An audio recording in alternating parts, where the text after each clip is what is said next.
Okay? This is the breaker down here.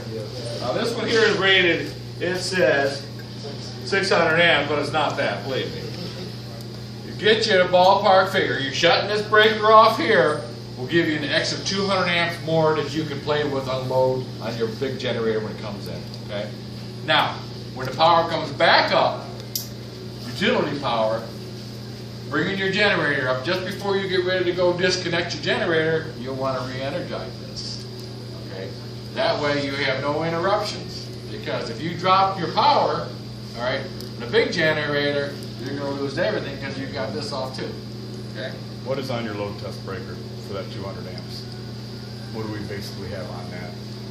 About 200, all the EM. It's the same, just like All for the 68. EMs. Same Okay. way.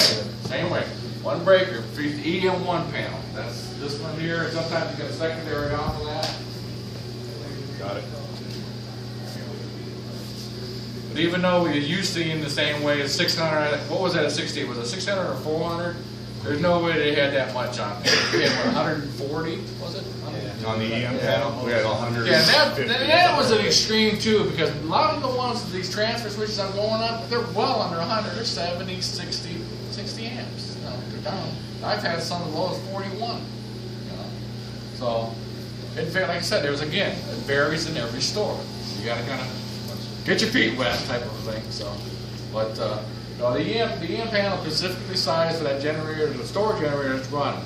Okay. The only thing the difference is that it's basically running saying, oh, I don't have no power to the store, right? So she's running. Okay, well, she's going to stay running, and you want to keep it that way, you shut that breaker off, and we can give you an extra 200 amps, approximately. I mean, if you're really horsing out, you need more lights than, say, out in the parking lot or something, or maybe in the store, they want to run the compact, okay? Cardboard building up. We've been down for a day or day and a half, and you know, it's starting to smell in the store. You know, different things that will happen. You know, and okay, I'll let you run the compactor. That's just one thing I found that works for me, that gives me that extra. I make my generator a little bit bigger.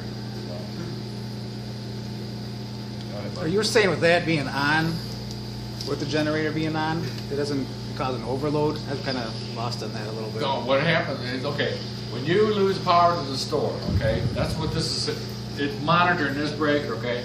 What happens is that small generator will kick on, okay, and it'll power up the EM panel, okay?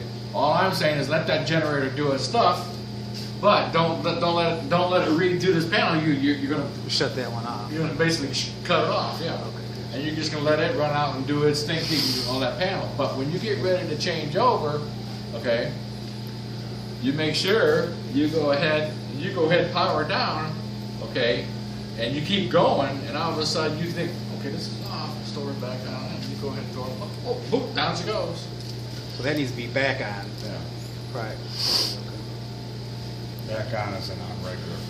Right now she's back on right now, just wait, it should be. This is where they do the load test too. They simulate the power going off of the store.